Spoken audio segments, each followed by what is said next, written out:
Hello Legacy students, this is Miss Marsh speaking. So today we're going to look at function notation, which is a very important concept in Algebra 1.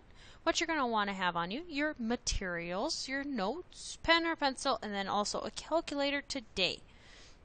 What your learning goal is, I can use function notation to evaluate functions. So years ago, what if you have these many functions? So I have all these things that are equal to y, and they're all functions. And I'm going to ask you to substitute 2 for x.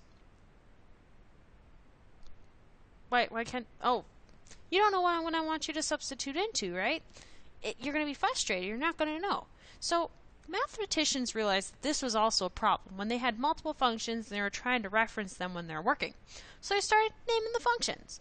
So, unlike names like Charlie or Fred, that would have been way too long. The equation named Charlie, that would have been really long. So they just started to use simple letters to reference the names. So here's what function notation is going to look like. It's going to look something like this. F parentheses x equals 2x plus 5. Here's what this is actually saying. This f is the name of the function. So this is function f. Say hi to function f.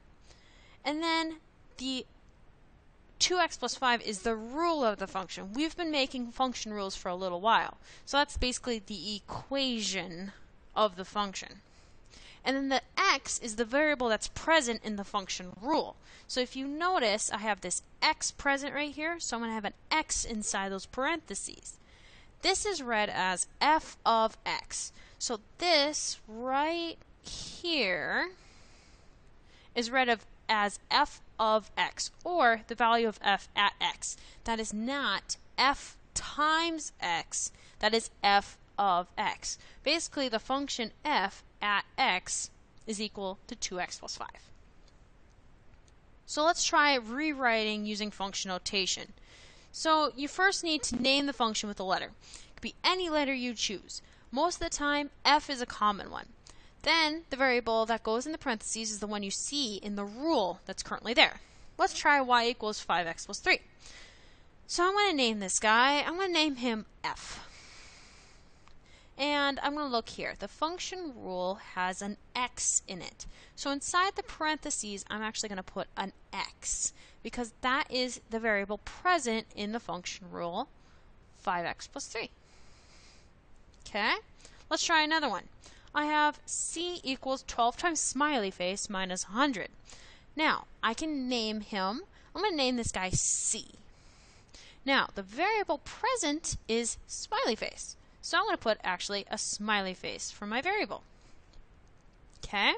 And then we're just going to rewrite our function rule as we saw it. Just like that. So any kind of variable can go inside those parentheses. It can be an X, it can be a smiley face, it could be a Christmas tree if you want it to be. Now, and also, most of the time though, you're going to see numbers inside of there. And basically what that's saying is, instead of the variable, I want you to put this number. Figure out what the answer is. So I have these functions. I have f of x equals 2x minus 3. I have g of x equals x squared minus 2. And I have h of x is equal to 3 minus 5x. And it says, what is f of 2? So basically they're saying, into f, put 2 for x. Okay, so let's do that. So into f, I'm going to put a 2 where I see the x. So 2 times 2 minus 3. Something like that, right? Let's figure out what this actually is. So 2 times 2 is 4. Subtract 3. I get big fat 1. Alright? What about h of 3? So they're saying, hey, h, what's 3 if you plug it into x? Or what's the value of h when x is 3? So I'm going to put in a 3 into h. So I see 3 minus 5. Oh, I see an x. I need to put a 3 there instead, because that's what they want to know. They want to know about 3. When x is equal to 3, what are you going to get? So I get 3 minus negative 5 times 3 is 15. So 3 minus 15 is negative 12 for an answer. let's try plugging in -1 into g. So they say into g there. So x squared minus 2. So instead of putting an x, I'm just going to have a -1, but we're still going to have the square there. -1 squared is 1. We're going to subtract 2. So my answer is -1. Not too bad, right? Basically, all you need to make sure you do is you need to make sure you plug it into the right function. So make sure you go up to function f, kind of like you don't want to go up to Charlie and ask him, say, can I borrow your phone, if you don't know Charlie. You need to be able to go up to function f and say, hey, f, what's your value if 2 is x? And then f needs to reply, well, my value is 1. Okay? So you need to be able to make sure you know what you need to plug in for x, and also make sure you plug it into the right function. What if I ask it another way? Find x if f of x equals 3. So basically I'm saying at the value of x, f is 3. So instead of just plugging the 3 in for x, we don't know x. I know this right here is 3. So I know 3 equals 2x minus 3. I need to solve for x. They want to know x.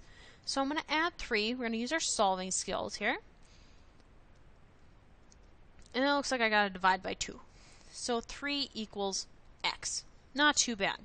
So I could have written this as f of 3 equals 3. Right? Because x was equal to 3. Excuse me. So f of 3 plus g of 2. So basically they're saying if at 3, if I plug in 3 for x and 2 for g, what are you going to get? So let's do that. So into f, let's plug in a 3. We're going to add, what are we going to get when we plug 2 in for g? So I'll get 2 squared minus 2. Let's figure out what this is.